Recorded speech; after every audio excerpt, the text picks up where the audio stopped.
أما بعد فإن خير الحديث كتاب الله وخير الهدي هدي محمد صلى الله عليه وسلم وشر الأمور محدثاتها وكل محدثة بدعة وكل بدعة ضلالة وكل ضلالة في النار.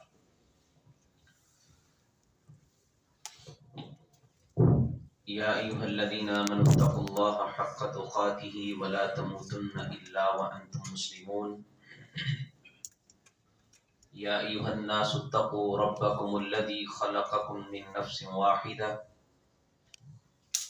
وخلق منها زوجها وبث منهما رجالا كثيرا ونساء واتقوا الله الذي تساءلون به والأرحام إن الله كان عليكم رقيبا.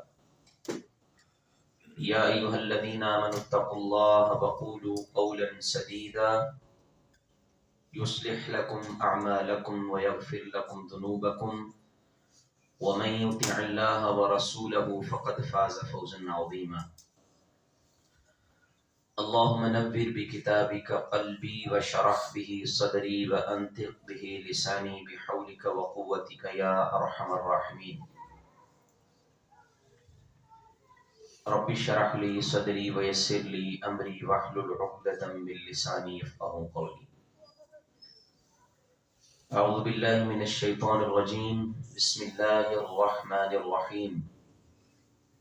يا أيها الذين آمنوا قوا أنفسكم وأهليكم نارا. لائق احترام محترم معزز سامعین، انسان دنیا میں اللہ رب العزت اور نبی کریم صلی اللہ علیہ وسلم کی اطاعت کے بعد جس چیز کے لیے سب سے زیادہ فکر مند رہتا ہے وہ اس کی اولاد ہے. وہ اسی کے لیے جیتا ہے اور کوشش اور کاوش جاری رکھتا ہے، کیونکہ اولاد انسان کے دل کا سکون ہوتی ہے، آنکھوں کی ٹھنڈک ہوتی ہے، اور اولاد سے انسان کی امیدیں وابستہ ہوتی ہیں، اور نسل انسانی کی بقا بھی اولاد کے ساتھ ہی ممکن ہے. تو اس حوالے سے ہماری گفتگو چل رہی تھی. گزشتہ خطبہ میں ہم نے ایک مسئلے پہ بات کی، ویسے ہی وہ بات شروع ہو گئی اور اس پہ ہم نے تفصیل سے تھوڑا سا جو ہے نا وہ روشنی ڈال دی. تو کچھ احباب کی طرف سے اس بارے مجھے سوالات کیے گئے. میں نے کہا ایک تو ان کی تھوڑی سی وضاحت کر لیں، پھر ہم اپنی بات کو آگے چلاتے ہیں. بچے کو گود لینے کے متعلق بات ہوئی تھی ہماری کہ کسی اور کا بچہ گود لینا بہتر نہیں ہے. حرام تو ہم نے نہیں اس کو کہا، کیونکہ حرام وہ ہے جس میں نام بدل جائے، لیکن یہ بھی بہتر نہیں ہے، اور اس کی قباحتیں بیان کر دی تھی ہم نے. اچھا، یہاں پہ سمجھ نہیں آتی کہ علماء کو جن مسائل میں تشدد اختیار کرنا چاہیے وہاں نہیں کرتے. اب دیکھیں، نماز کے کچھ ایسے مسائل ہیں جن کے بغیر نماز بہرحال ہو جاتی ہے. سنت کے مطابق تو ہم کہیں گے نہیں ہوگی، لیکن بہرحال نماز ہو جائے گی. اس پہ بڑا تشدد ہے، بڑے متشدد یہ نہیں کرتا وہ. لیکن یہ ایک ایسا مسئلہ ہے، اس کے بارے بڑے متساہل ہو کے کہہ دیتے ہیں کوئی بات نہیں، پھر کیا کسی نے کسی کا بچہ لیا ہوا. آپ مجھے کوئی 10 ایسے بچے دکھائیں جو کسی نے لیے ہوں اور ان کا رزلٹ اچھا ہو. ہم نے جو دیکھا ہے 90% ایسے کیسز ہیں جہاں بچہ لے کے لوگ پریشانی ہیں. اس طرح بھی ہو جاتا ہے لوگ بچہ دے کے جب تھوڑا بڑا ہوتا واپس لینے کی ڈیمانڈ کرتے تھے. میں نے آپ کو بتایا کہ ٹاؤن شپ میں میرے دوست ہیں، اب ان کو بتایا لیکن وہ اپنی بات پہ اڑے ہوئے کہتے ہیں میں نے ساری زندگی بیٹی پال لی ہے، میں کیسے واپس کر دوں. اس کے بھائی نے واپس ڈیمانڈ کی مجھے دے دو. لڑائی ہو گئی آپس میں، ان کا میری بیٹی واپس کرو. کیس لڑا باقاعدہ اس نے عدالت میں، اور وہ بیٹی اس نے اپنے پاس رکھی، حالانکہ اس کی ہے نہیں. مسئلہ ہوا کہ نہیں ہوا؟ تو اس کے مسائل ہر جگہ پہ ہوتے. مجھے یہاں پہ بھائی مجھے انہوں نے ایک تصویر دکھائی جمعہ کے بعد فوری، وہ آپ حیران ہوں گے کیسی عجیب بات ہے کہ اس کے جو بعد میں قباحتیں کیا کیا ہیں. وہ کہتے ہیں ایک بندہ کرائے پہ وہ رہتے تھے، مالک مکان کے پاس اولاد نہیں تھی، تو انہوں نے کرایہ داروں سے ایک بچہ لے لیا. اب جو کرایہ دار ہیں وہ تو کبھی بھی جا سکتے ہیں، ان کا اپنا تو گھر نہیں ہے، وہ چھوڑ کے چلے گئے. اب ان کے 9 بیٹے ہیں، وہ بھائی یہاں موجود ہوں گے، اگر آپ جمعے کے بعد ان سے ملے، ان سے دیکھ سکتے ہیں، وہ بھائی کی تصویر بھی ان کے پاس تھی. 9 بیٹے ان کے اور والدین، وہ چلے گئے چھوڑ کے. اب یہ مالک مکانوں نے کسی کو بتایا ہی نہیں. اور ایسے ہی ہوتا ہے، یہ میں نے بات کی تھی کہ ہم نے اس پہ دھوکہ بھی ہے، بتایا نہیں جاتا، معاشرے کو مجبور کیا جاتا ہے اس کو سچائی نہ بتانا، یہ نہ ہو یہ اپنے والدین کے پاس چلا جائے. کیونکہ والدین کی محبت اللہ نے ہر بندے کے دل میں رکھی ہوتی ہے. تو یہ قباحتیں تو ہیں. تو وہ چلے گئے. اب یہ اس کے والدین فوت ہو گئے، اس کو پتا چلا ہے، اب ماں کا پتہ نہیں ہے، باپ کا پتہ نہیں ہے، 9 بھائیوں کا اس کو پتہ نہیں ہے. اسے نہیں پتا میرا چچا کون ہے، اسے نہیں پتا میری پھوپھی کون ہے، میری خالائیں کون ہے، یہ بیچارہ کیسے زندگی گزار رہا ہے. اس پہ جو بیت رہی ہے وہ آپ اندازہ نہیں کر سکتے، پتہ ہی نہیں ہے اس کو. یہ قباحت نہیں ہے، کتنی بڑی اس کے علاوہ بے شمار باتیں ہیں. مجھے ایک کال آئی، یہاں ہمارے یہاں مسجد کے نمازی ہیں، یہاں شاید جمعے میں بھی آئے ہو. انہوں نے کہا قاری صاحب ہمارے قریبی ہیں، انہوں نے بچہ دیا ہوا ہے اور نام بھی تبدیل کیا ہوا ہے، اسکول میں بھی اس کا نام چل رہا ہے، دوسری جگہ بھی اس کا نام چل رہا ہے، جبکہ نبی صلی اللہ علیہ وسلم کہہ رہے ہیں یہ کفر ہے. کفر تک کہا آپ نے کہ کسی نے نام تبدیل کر دیا، تو یہ قباحت نہیں. اتنی قباحتوں کے باوجود اگر اجازت دے دی جائے، چلے ٹھیک ہے، مان ٹھیک ہے جی کوئی بات نہیں، کوئی بچہ لے لے. جیسے مجھے ہمارے ایک دوست ہیں بڑے اچھے، انہوں نے مجھے صاحب علم ہے ان کا ایک ریکارڈنگ بھیجی، وہ کہہ رہے تھے کوئی حرج نہیں ہے اگر اجازت دے دی جائے نا.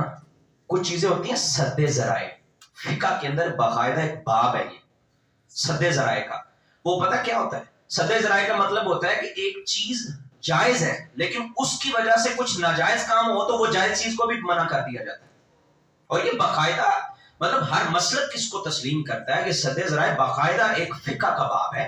یہ کوئی میں اپنی طرف سے بات نہیں کر رہا، آپ کتابیں اٹھا کے دیکھیں حدیث کی، شریعت کوئی اتنی لاوارث تو نہیں ہے. تو سد ذرائع کو بھی اگر دیکھا جائے تو میں یہ سمجھتا ہوں کہ اس کو ممنوع ہی رہنا چاہیے. اب دیکھیں اجازت دے دیں کوئی بات نہیں، بچہ لے لیں، اجازت کے بعد کیا کچھ ہوگا؟ نام تبدیل ہو سکتا ہے، کفر ہے.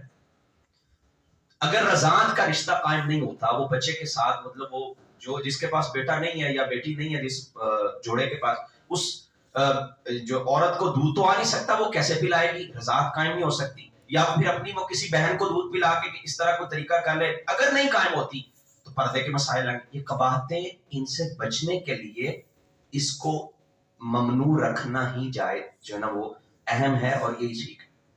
بہرحال آخری بات یہ ہے، آپ کو میں نے قباحتیں بتا دی تھی اور بے شمار قباحتیں تھی.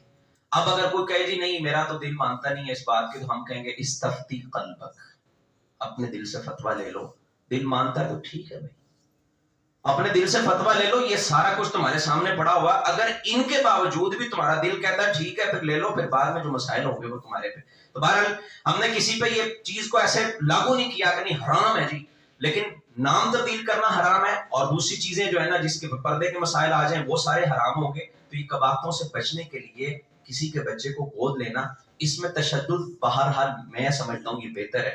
اگر کوئی کہتا ہے تو ٹھیک ہے، پھر اس کی اپنی مرضی، اپنے دل سے پوچھ لیں.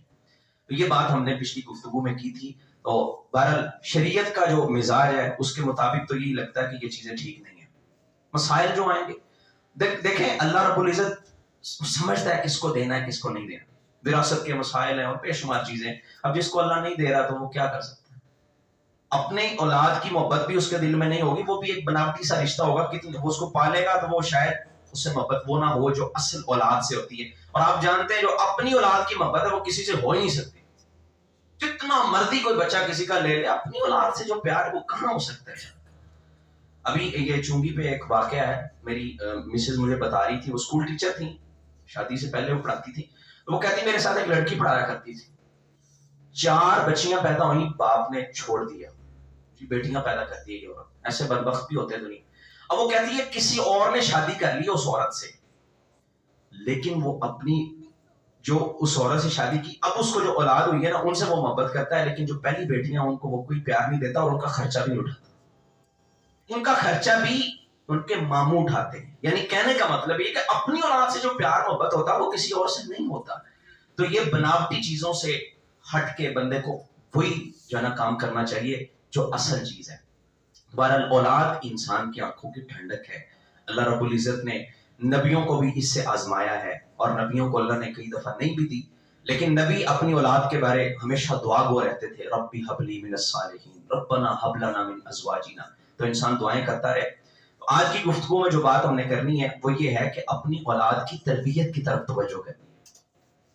تو اولاد کے لیے انبیاء، ویسے تو انبیاء کے دل میں سب کا درد ہوتا ہے، پوری امت کا درد ہوتا ہے، لیکن اپنی اولاد کے بارے وہ کتنے حساس تھے، اولاد کے بارے کتنے فکر مند ہوا کرتے. سیدنا ابراہیم علیہ السلام، انہوں نے ایک بہت بڑا امتحان پاس کیا، بہت بڑا کارنامہ سر انجام دیا. اور آپ جانتے ہیں جب کوئی بڑا کارنامہ سر انجام دیتا ہے تو پھر اس کے بدلے انعام کا وہ متلاشی ہوتا ہے کہ مجھے کوئی انعام ملے گا. ابراہیم علیہ السلام کو اللہ نے کہا اپنے بیٹے کو لو اور اپنی بیوی کو ان کو صحرا میں چھوڑ کے آؤ، جب کچھ بھی نہیں ہے، نہ کھانے کو کچھ ہے، نہ پینے کو، نہ آبادی ہے. ابراہیم علیہ السلام نے پورا کیا، امتحان پاس ہو گئے. اب کارنامہ کتنا بڑا ہے. اب انعام کی جب باری آئی تو اللہ سے کیا مانگا؟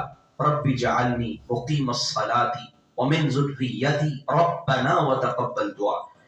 کچھ بھی نہیں مانگا. بندہ کوئی جاہو جلال مانگ لیتا ہے، کوئی اور چیز مانگتا ہے، کوئی پیسے کی ڈیمانڈ کرتا ہے. اللہ میں نے اتنا بڑا امتحان پاس کیا، مجھے کیا ملے گا؟ سب سے پہلی زبان پہ جو بات آئی وہ یہ، اللہ میری اولاد کو نمازی بنا دے. اولاد کے لیے فکر مند ہے انبیاء. ابراہیم علیہ السلام نے پھر قرآن میں اللہ نے فرمایا اذ ابتلى ابراہیم ربہ بکلمات فاتمہن. ابراہیم علیہ السلام نے جتنے بھی اللہ نے ان سے امتحانات لیے سب میں پاس ہو گئے. اور جب پاس ہوئے تو اللہ نے قرآن میں یہ بات کہی. اللہ رب العزت کہتے ہیں انی جاعلک للناس اماما. ابراہیم ہم نے تمہیں لوگوں کا امام بنا دیا. تو پھر ابراہیم علیہ السلام آگے سے کیا کہتے ہیں؟ قال، یہ ابراہیم علیہ السلام کا کلام شروع ہونے لگا، ومن ذریتی، اللہ میری اولاد کا کیا ہوگا؟ اولاد کی پھر بات شروع کر دی. اور پھر جب بیت اللہ کی تعمیر کی ہے اللہ بہت خوش ہوا. پھر اللہ رب العزت سے اپنی اولاد کے بارے مانگا کہ اللہ میری اولاد کو بھی امام بنا، میری اولاد کو بھی نیک بنا دینا، میری اولاد سے بھی پیشوا پیدا کر دینا. تو ابراہیم علیہ السلام کی اولاد کے بارے میں بڑے فکر مند. حضرت یعقوب علیہ السلام مرض الموت میں مبتلا ہیں، آخری وقت ہے، اور ان اوقات میں لوگوں کو کیا فکر ہوتی ہے؟ کسی کو جو ہے نا وہ وراثت کی فکر ہے، کسی کو کس چیز کی فکر ہے، کوئی دوسری تیسری چیزیں لے کے بیٹھ جاتا ہے. یعقوب علیہ السلام بچوں کو بٹھاتے ہیں اور کہتے ہیں میری بات سنو. ام کنتم شہداء اذ حضر یعقوب الموت اذ قال لبنی.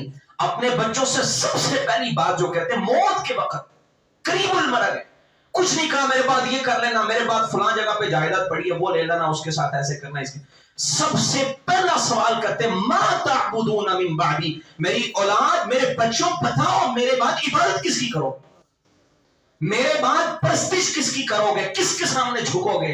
اگر تمہارا یہ منہج ٹھیک ہو گیا، اگر تم اللہ کی عبادت کرنے والے بن گئے تو پھر مجھے تمہاری کوئی فکر نہیں ہے، تم میرے لیے درجات کی بلندی کا باعث بن جاؤ. اولاد کی فکر انبیاء بھی ان حالات میں کر رہے ہیں. اور اگر اولاد کی فکر نہ ہو تو پھر یہی اولاد انسان کے لیے بدنامی کا باعث بن جاتی ہے، اور اگر اولاد نیک ہو تو نیک نامی کا باعث بن جاتی ہے. اس کی مثالیں بھی موجود ہیں. سیدنا نوح علیہ السلام، تربیت انہوں نے بڑی کی لیکن نہیں اولاد مانی. جب سیلاب آیا پانی ہی پانی ہر جگہ پہ، حضرت نوح علیہ السلام اپنے بچے کو کہتے ہیں بیٹا آ جاؤ ارکب معنا، ہمارے ساتھ سوار ہو جاؤ ورنہ غرق ہو جاؤ گے پانی. وہ کہتا سآوی الی جبل یعصمنی من الماء، میں تو یہ پہاڑ پہ چڑھوں گا اور بچ جاؤں گا، مجھے آپ کے ساتھ آنے کی ضرورت نہیں ہے. حضرت نوح علیہ السلام کو بچے سے محبت کتنی ہے. لا عاصم اليوم من امر اللہ الا من رحم. کہتے بیٹا اس کو بتا رہے ہیں کہ آج کے دن اللہ کے علاوہ کوئی نہیں بچا سکتا. اس کے سامنے جو ہے نا وہ نص رکھ پیش کر رہے ہیں اور وہ عقل استعمال کرتا. وہ کہتا ہے میں پہاڑ پہ چڑھ جاؤں گا، میں یہ کروں گا وہ کروں گا. اور جب ایک موج آتی ہے حضرت نوح علیہ السلام کے دل میں اس کی پدرانہ محبت جوش میں آتی، اللہ سے دعا کرتے اللہ یہ میرا اہل ہے اور تو نے وعدہ کیا تھا کہ تیرے اہل کو بچاؤں گا. اللہ کہتے ہیں انہ لیس من اہلک، یہ تو مجسم بد عمل ہے، اور جو بد عمل ہوتا ہے ہم اس کو نبی کے اہل سے مانتے ہی نہیں. بدنامی کا باعث بن جاتی ہے اولاد اگر نیک نہ ہو. اگر اولاد نیک ہو، نوح علیہ السلام کو تو اللہ نے کہہ دیا تیرا اہل ہی نہیں، اس کو چھوڑ دے. تو وہ نبی تھے، فوراً رجوع کر لیا. اللہ ٹھیک ہے تو نے جیسے کہہ دیا میں ویسے ہی ہوں، اس کو میں نے چھوڑ دیا. اور اگر اولاد نیک ہو، بچی بھی انسان کی اگر نیک نکل آئے، بیٹا کیا بیٹی بھی نیک نکل آئے، وہ بھی نیک نامی کا باعث بن جاتی ہے. حضرت مریم علیہ السلام جب ان کی والدہ نے کہا تھا، کیا کہتی ہے؟ کہتی اللہ میرے پیٹ میں جو بھی ہے جو مجھے تو عطا کرے گا میں تیرے لیے وقف کر دوں گی. یہ بات ہم نے پہلے بھی کی ہوئی ہے، اللہ نے بیٹی عطا کی، اور وہ دیکھیں اس کی نیت کیا تھی کہ اللہ جو اولاد دے گا میں اللہ کے لیے وقف کروں گی. یعنی عیسیٰ علیہ السلام کی یہ نانی بنتی ہیں جو یہ نظر مان رہی ہیں. اللہ نے جب دیا تو وہ بیٹی ہے، اور جو بیٹا کام کر سکتا وہ بیٹی نہیں کرتی. بہرحال پیسے وقف کرنا یا مسجد میں یا کہیں جو اس زمانے میں عبادت کی جو جگہ تھی وہاں بچی کام تو نہیں صحیح طرح سے کر سکتی، لیکن وہ کہتی ہے اللہ میں نے جو سوچا تھا، جو میں نے نیت کی تھی، نظر مانی تھی، میں پوری کروں. اور پھر اللہ نے کیا مقام دیا، اس نیک اولاد کی تربیت کی وجہ سے اللہ نے پورے بنی اسرائیل کا آخری نبی بنایا تو مریم کے بدن سے عیسیٰ علیہ السلام کو بنایا. اولاد کے لیے فکر مند تھے وہ، اور یہی اولاد ان کی نیک نامی کا باعث بن گئی. تو اولاد کے بارے فکر مند ہونا ضروری ہے. جو آیت میں نے آپ کے سامنے پڑھی ہے، اللہ رب العزت کیا فرماتے ہیں، یا ایھا الذین آمنوا قوا انفسکم واہلیکم نارا، ایمان والوں اپنے آپ کو بھی آگ سے بچاؤ اور اپنے اہل والوں کو بھی بچاؤ. اور اہل میں سب سے پہلے اولاد آتی ہے. یہ نہ ہو کہ خود کی فکر ہے، تم خود تو نمازی ہو، خود پہلی صف میں نماز پڑھنے والے ہو، لیکن بیٹا سویا ہوا، بیٹی سوئی ہوئی، اس کے کسی کو فکر نہیں. خود تو تم پابند ہو، تم نے داڑھی بھی رکھی ہوئی ہے اور سارا کچھ اچھا ہے، لیکن بیٹی پردہ نہیں کرتی، یا بیٹے کے جو ہے نا وہ چال چلن اچھے نہیں ہیں، تم سے باز پرس ہوگی. تم ان کے لیے واجب ہے تم پر کہ تم ان کی تربیت کرو. اولاد کو ایسے نہیں چھوڑ دے گا. انسان پہ فرض ہے کہ وہ اپنی اولاد کی تربیت کرے. اس آیت سے بھی سمجھ آتی ہے وَأَهْلِيكُمْ نَارًا، خود بھی بچو اولاد کو بھی بچاؤ. اور پھر دوسرے مقام پہ نبی صلی اللہ علیہ وسلم نے کیا فرمایا، فرمایا کلکم راع وکلکم مسئول عن رعیتہ. آپ نے فرمایا تم میں سے ہر ایک اپنی رعایا کے بارے اس سے سوال کیا جائے گا، وہ مسئول ہے، اس سے پوچھا جائے گا بتاؤ اپنے ماتحتوں کے ساتھ کیا کیا. ایک حکمران وقت ہے، امام ہے، اس سے پوچھا جائے گا تم نے اپنی رعایا کے ساتھ کیا کیا.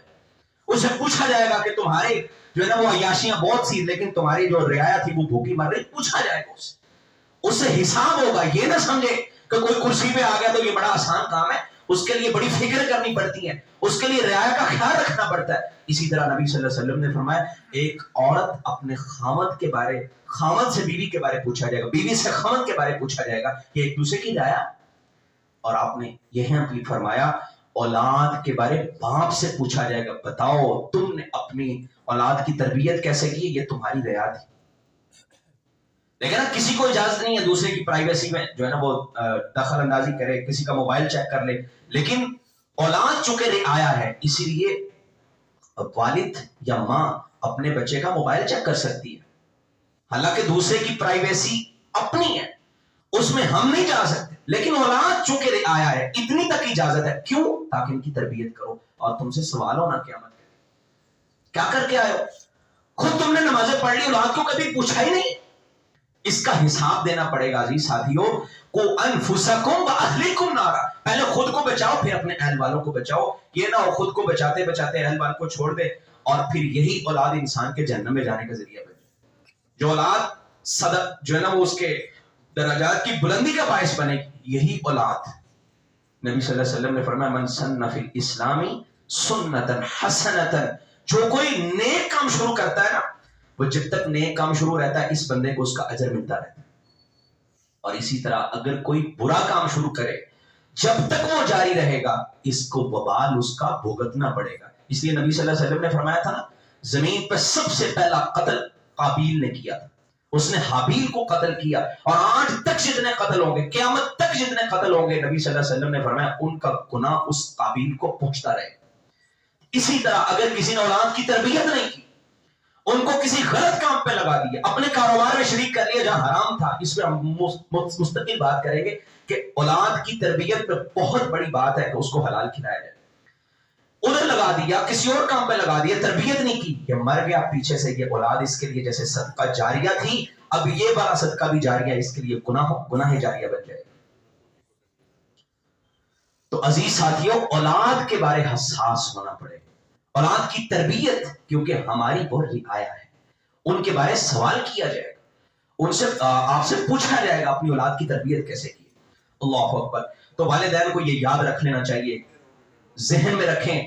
یہ نہیں ہے اولاد کو اچھا لباس دے دیں، ان کو کھانا کھلا دیں، ان کو چھت مہیا کر دیں، ان کو گھر لے کے دے دیں، یہ ساری باتیں ہو گئی تو بس آپ فری ہو گئے. ایسا نہیں ہے. اولاد کی روحانی تربیت کرنا یہ بھی آپ پہ فرض ہے، جیسے ان کو دوسری چیزیں لے کر دیتے ہیں، بندوبست کرتے ہیں، یہ بندوبست کرنا بھی ضروری ہے۔ ہاں ایک شخص ہے وہ بڑی تربیت کی کوشش کرتا ہے، لیکن اس کی اولاد اب بڑی ہو گئی ہے، وہ مانتے ہی نہیں۔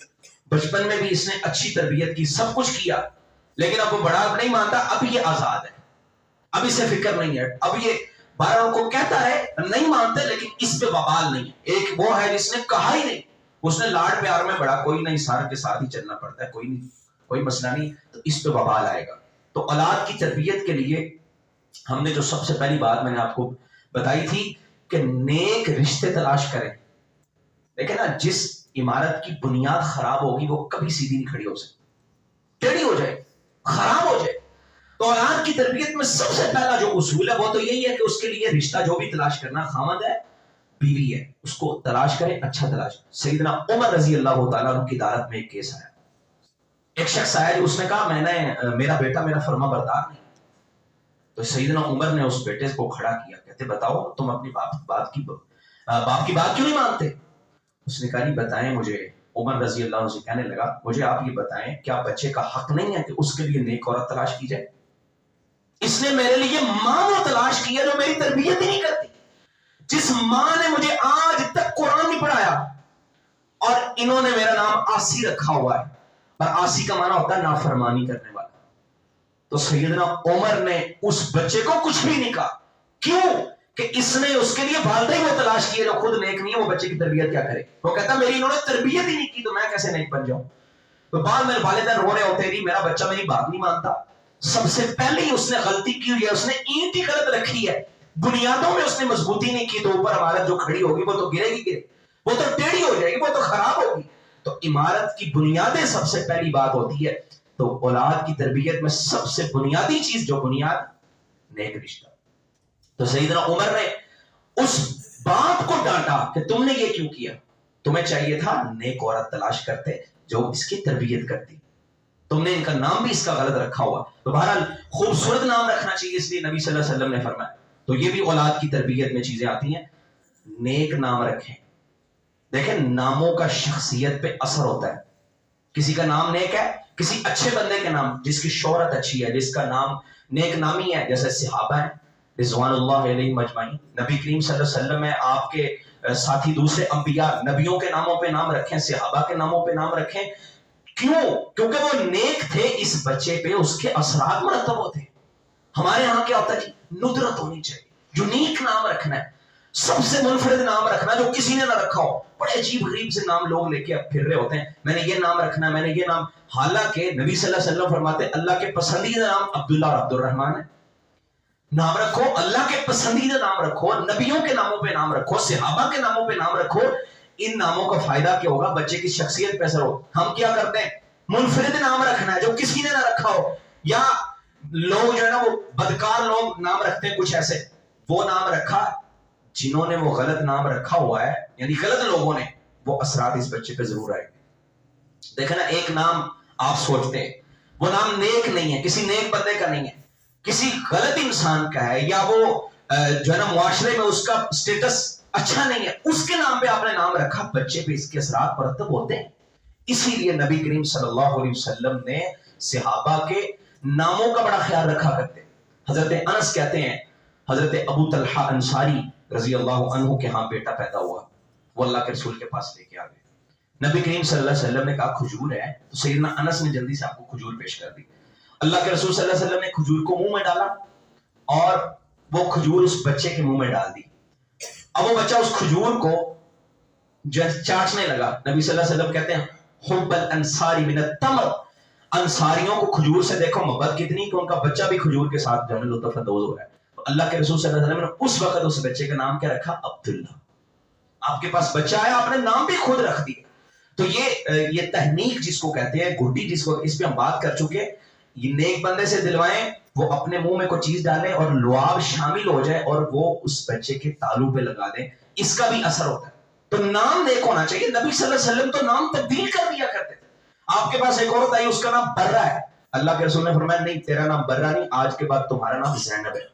ایک اور شخص آیا، اس نے کہا اللہ کے رسول میرا نام ابو الحکم ہے، اللہ کے رسول فرماتے ہیں فیصلے کرنے والی ذات تو اللہ کی ذات ہے، تم نے یہ کیسا نام رکھا ہوا ہے؟ آپ فرماتے ہیں اپنی کنیت کنیت پہ بھی نام ہوتے تھے اس زمانے. آپ نے کہا اس کو تبدیل کرو, تمہارے بیٹے ہیں؟ ہاں جی ہیں. کیا نام ہے؟ کہا شریح. اللہ کے رسول فرماتے تم ابو شریح اپنا نام رکھو, ابو الحکم تبدیل کر. اور آپ ایک اور بات بھی یہاں پہ سنیں, ناموں کا کتنا اثر ہوتا ہے. حضرت سعید بن مسیب رحمت اللہ علیہ تابعی ہیں. اب وہ تابعی ہیں, انہوں نے صحابہ کا زمانہ دیکھا ہوا. ان کے باپ اور پھر باپ کے باپ, ان کے دادا, وہ نبی صلی اللہ علیہ وسلم کے پاس گئے. تو حضور صلی اللہ علیہ وسلم سے آپ نے پوچھا بتاؤ تمہارا کیا نام ہے؟ تو وہ کہتے ہیں میرا نام حزن. اب حزن کس کو کہتے ہیں؟ غم کو, تکلیف کو, پریشانی کو. حزن و ملال کا لفظ اردو میں بھی استعمال ہوتا ہے. تو اللہ کے رسول صلی اللہ علیہ وسلم کہتے ہیں نہیں, یہ نام نہیں, انت سہل, تم آسانی والے, تم آسانی, سہل نام رکھ لو, یہ غم والا نام نہ رکھو. تو اس نے کہا جی میں اپنے باپ کا رکھا ہوا نام تبدیل نہیں کر سکتا. سعید بن مسیب جو بہت بڑے تابعی ہیں, جو کہتے ہیں میری 30 سال سے کبھی تکبیر اللہ فوت نہیں ہوئی, اتنے بڑے تابعی ہیں, وہ کہتے ہیں انہوں نے اللہ کے رسول کی بات نہیں مانی, نام تبدیل نہیں کیا, اس کے بعد سے ہمارے گھر سے کبھی غم اور پریشانی گئی نہیں. نام کا اتنا اثر ہوتا ہے. تو نام اللہ کے رسول تبدیل کر دیا کرتے. اگر کسی کا نام ایسا ہے, حضرت عمر رضی اللہ تعالی عنہ نے اپنی ایک بیٹی کا نام آسیہ رکھا ہوا تھا, عین کے ساتھ آسیہ, جو الف اور الف مدہ جس کو ہم کہتے ہیں اس کے ساتھ نہیں, عین کے ساتھ آسیہ. آسیہ کا معنی آسی سے, نافرمانی کرنے والی. تو اللہ کے رسول صلی اللہ علیہ وسلم نے اس کا نام جمیلہ رکھ دیا. فرمایا آسیہ نہ رکھو, نافرمانی کرنے والی نام ٹھیک نہیں. اور اسی طرح آپ کے پاس کوئی اور نام بھی آتا ہے جس کا معنی کوئی سخت ہوتا ہے, کوئی اس طرح کے معنی ہوتے ہیں, نبی صلی اللہ علیہ وسلم اس کا نام تبدیل کر لیا کرتے ہیں. تو نام رکھنا بچے کی تربیت میں یہ بھی ایک بڑا اہم کام ہے. نام رکھیں یا تو کسی شخصیت کے نام پہ یا پھر اس کا معانی دیکھ کر, یہ دو چیزوں کا خیال رکھا کریں. جب بھی بچے یا بچی کا نام رکھنا ہے اس کا معنی اچھا ہونا چاہیے, اور دوسری بات یہ ہے کہ کسی نیک انسان کے نام پہ نام رکھنا چاہیے. حضرت عائشہ رضی اللہ تعالیٰ عنہا اللہ کے رسول سے کہتی ہیں اللہ کے رسول میری تو اولاد ہی نہیں ہے, چونکہ کنیت بڑے لوگ رکھتے ہیں, میں کیا کنیت رکھوں؟ نبی صلی اللہ علیہ وسلم نے فرمایا تم اپنے بھانجے, وہ جو تمہاری بہن ہے نا اسما, بہن تھی ان کی غالباً, کا اس کے بیٹے کے نام پہ اپنا نام رکھ لو, کیونکہ نبی صلی اللہ علیہ وسلم نے یہ بھی کہا کہ خالہ ماں کے درجے پہ ہوتی ہے. تو فرمایا تم اس کے نام پہ اپنی کنیت رکھ لو ام عبداللہ, یعنی عبداللہ. اچھی کنیت بھی رکھنی ہے تو اچھی رکھنی ہے, نام بھی رکھنا ہے تو اچھا رکھنا ہے. اس کے بعد بچے کا عقیقہ کرنا, یہ بھی اس کے حقوق میں چیز شامل ہے. نبی کریم صلی اللہ علیہ وسلم نے فرمایا کل غلام مرتہن بعقیقتہ, ہر بچہ عقیقے کے عوض گروی رکھا ہوتا ہے. یعنی اگر اس کا عقیقہ نہ کیا گیا تو وہ گروی سے آزاد نہیں ہوتا. 7ویں دن ہر بچے کا عقیقہ کرنا چاہیے. اگر کسی کے پاس استطاعت نہیں ہے تو بہرحال 7ویں دن ہی عقیقہ صحیح ہے. اگر استطاعت نہیں ہے تو پھر وہ بعد میں کر لے, لیکن بہرحال 7ویں دن کرنا ہی بہتر ہے. دوست احباب اس سے تعاون کر دیں, اس کے رشتہ دار اس کے ساتھ تعاون کر دیں, کوئی اتنا زیادہ پیسے بھی نہیں لگتے. لیکن ہمارے ہاں کیا ہو رہا ہے, ہاں جی پارٹی نہیں کھلائی تم, وہ مٹھائی نہیں کھلائی تم, مٹھائی کھلانے پہ اتنے پیسے لگ جاتے ہیں عقیقے کے بچتے ہی نہیں ہے. یعنی جو چیز ضروری نہیں ہے اس میں پیسہ اجاڑ دیا جاتا ہے, اور جو چیز ضروری ہے. احمد بن حنبل رحمت اللہ علیہ نے اس کا ترجمہ پتا کیا کیا, وہ کہتے ہیں اس سے مراد کیا ہے گروی سے, اس سے مراد ہے سفارش. وہ کہتے ہیں اگر کسی کا بچہ بچپن میں فوت ہو جائے, وہ اللہ کے ہاں سفارش کرتا ہے کہ اللہ میرے والدین کو جنت پہ لے جا. اگر انہوں نے عقیقہ نہ کیا ہوگا تو یہ سفارش نہیں کرے گا. کئی والدین ایسے ہیں, پیسہ بھی ہے, سب کچھ ہے, دوسری تیسرے کاموں پہ اڑا دیا جاتا ہے, عقیقہ نہیں کرتے. ہاں ایک کے پاس استطاعت نہیں, اس کی تو سمجھ آتی ہے, لیکن جس کے پاس ہے وہ بھی نہیں کرتا. تو عقیقہ کرنا, اور عقیقے میں کچھ چیزیں ہیں. بعض لوگ یہ کرتے ہیں عقیقے کا گوشت جو ہے نا وہ گوشت لیا عقیقہ نہیں کرتے, ایک بکرے کا گوشت لے کے اس کو تقسیم کر دیا. یہ طریقہ درست نہیں ہے, یہ سنت نہیں ہے, اس سے عقیقہ نہیں ہوگا. اور پھر یہ بھی نہیں ہے کہ جانور لیا اور جانور کو صدقہ کر دیا. جانور کو ذبح کرنا, اس کا خون بہانا, پھر اس کا گوشت آپ صدقہ کریں, چاہے خود کھا لیں, چاہے رشتہ داروں کو کھلا دیں, چاہے سارے ہی کھا لیں, کوئی حرج نہیں ہے. قربانی کے گوشت میں تو یہ ضروری ہے کہ وہ صدقہ کرنا بھی ہے اور خود بھی کھاؤ, لیکن اس میں کہیں بھی ضروری نہیں سارا خود کھا لے عقیقہ ہو جائے گا. تو بہرحال گوشت صدقہ نہیں کر سکتے. تو بہرحال یہ جو غلط رسومات ہیں ان سے ہٹ کے ہمیں اصل چیزوں کی طرف آنا چاہیے جو نبی کریم صلی اللہ علیہ وسلم کی تعلیمات ہیں. بچہ پیدا ہوا, اس کے بالوں کے احکامات, 7ویں دن اس کے بال کاٹنا, نام رکھنا, عقیقہ کرنا, اس کے بال کاٹنا. پہلے کیا ہوتا تھا زمانہ جاہلیت میں, لوگ جانور کو ذبح کرتے, اس کا خون بچے کے سر پہ لگاتے. نبی صلی اللہ علیہ وسلم نے اس رسم کو توڑا, فرمایا بچے کے سر پہ خوشبو لگاؤ، اور پھر اس کے بال کاٹنا اور بالوں کے وزن کے برابر چاندی صدقہ کرنا، یہ بھی نبی کریم صلی اللہ علیہ وسلم سے ثابت ہے۔ تو اس طرح کے کام ہمیں کرنے چاہیے، اس کے بالوں کو دفنانا بہرحال ثابت نہیں ہے۔ اور پھر بچے کے جو معاملات ہیں اس میں پیدائش کے وقت بعض لوگ تصویریں بھیج رہے ہوتے ہیں، فیس بک پہ لگا دی، اسٹیٹس لگا دیا، تو اس سے نظر بد کے مسائل پیدا ہو جاتے ہیں۔ تو اس لیے ابھی آنکھیں کھلی نہیں ہیں، پہلی تصویر آ جاتی ہے جی فلاں کے یہاں بچہ پیدا ہوا، تو یہ کام مطلب حرام تو نہیں ہے لیکن اچھا نہیں ہے، اس سے جو ہے نا وہ نظر بد کے مسائل ہوتے ہیں۔ اس لیے نبی صلی اللہ علیہ وسلم اب حسن و حسین کو پناہ دیا کرتے، اعیذکما بکلمات اللہ التامۃ من کل شیطان وہامہ من کل عین لامہ، کہ اللہ میں اپنے ان نمازوں کو شیطانوں سے تیری پناہ میں دیتا ہوں، نظر بد سے تیری پناہ میں دیتا ہوں۔ یہ دعا سیکھیں، خود بھی سیکھیں، اپنی جو ہے نا وہ عورتوں کو بھی سکھائیں۔ یعنی ایک تو جب بچے کی پیدائش کے معاملات، جب وظیفہ زوجیت ہوتا ہے تب کی دعا، جو میں نے آپ کو پہلے بھی بتائی تھی کہ کسی دعا میں نبی صلی اللہ علیہ وسلم نے 2 دفعہ شیطان کا نام نہیں لیا، اس دعا میں لیا۔ جب میاں بیوی اکٹھے ہوتے ہیں اس وقت بھی پناہ میں دو، اور پھر جب بچہ پیدا ہو جائے اس کو پھر بھی پناہ میں دیتے رہو، بار بار اللہ کی پناہ میں دو، صبح کے وقت بھی پناہ میں دو، شام کے وقت بھی یہ والی دعا 3 دفعہ پڑھ کے، تاکہ اس کو نظر نہ لگ جائے، تاکہ اس کو شیطان کی تنگی نہ پہنچے۔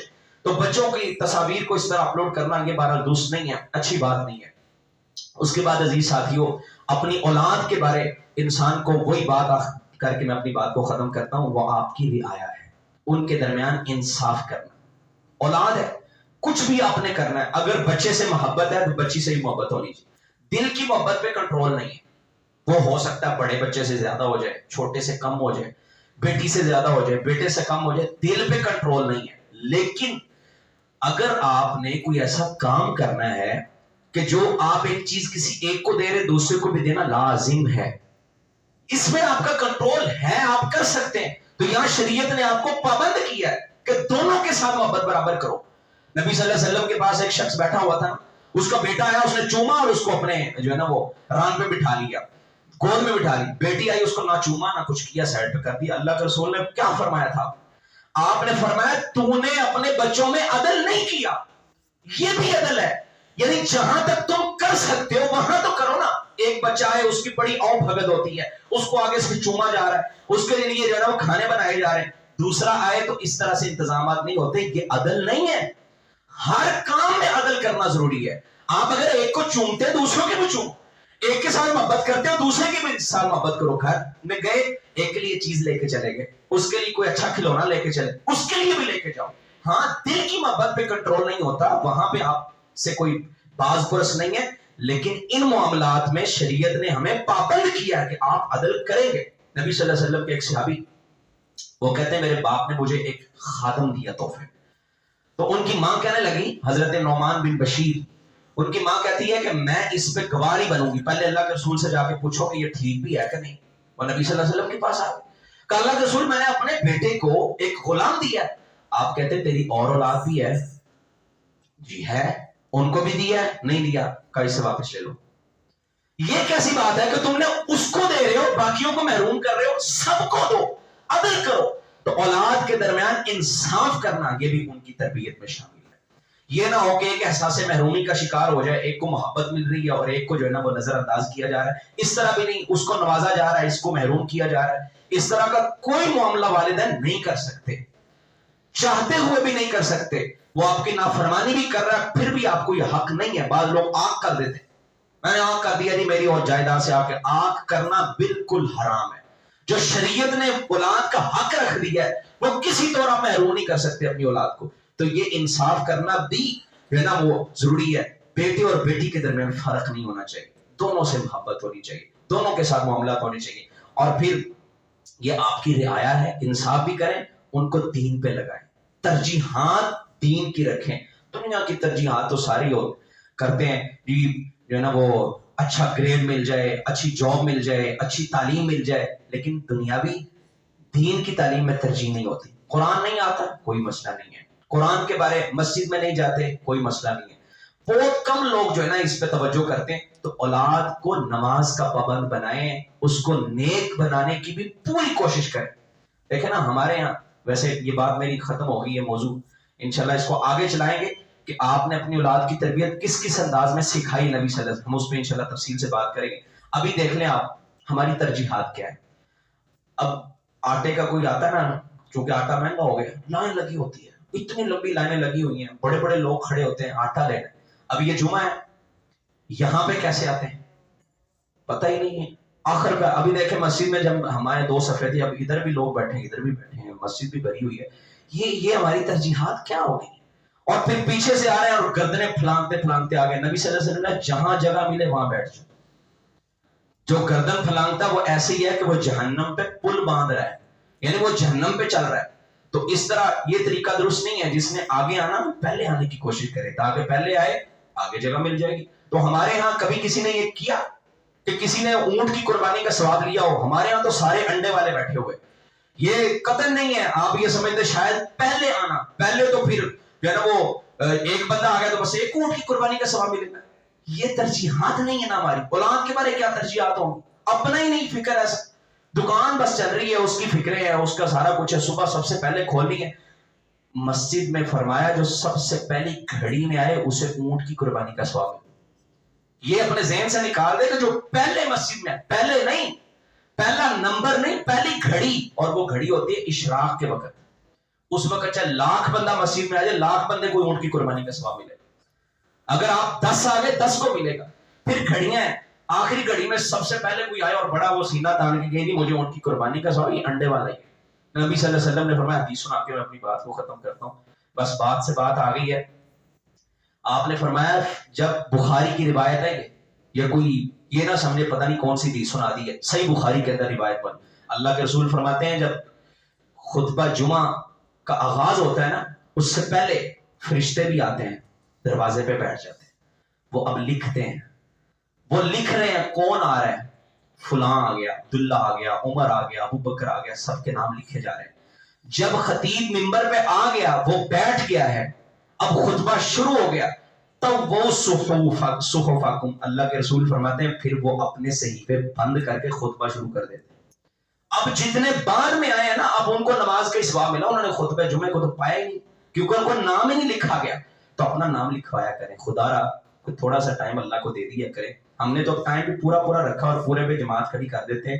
ابھی آج تو ویسے 2 منٹ اس بات پہ اوپر ہو گئے ہوں گے، لیکن کوشش کیا کریں یہ آدھا گھنٹہ پونا گھنٹہ جو گھنٹہ بنتا ہے اللہ کو دے دیا کریں. اللہ ہمیں جو ہے نا وہ ان کاموں میں بھی آگے بڑھنے کی توفیق عطا فرمائے. اقول قولی ھذا وآخر دعوانا الحمدللہ.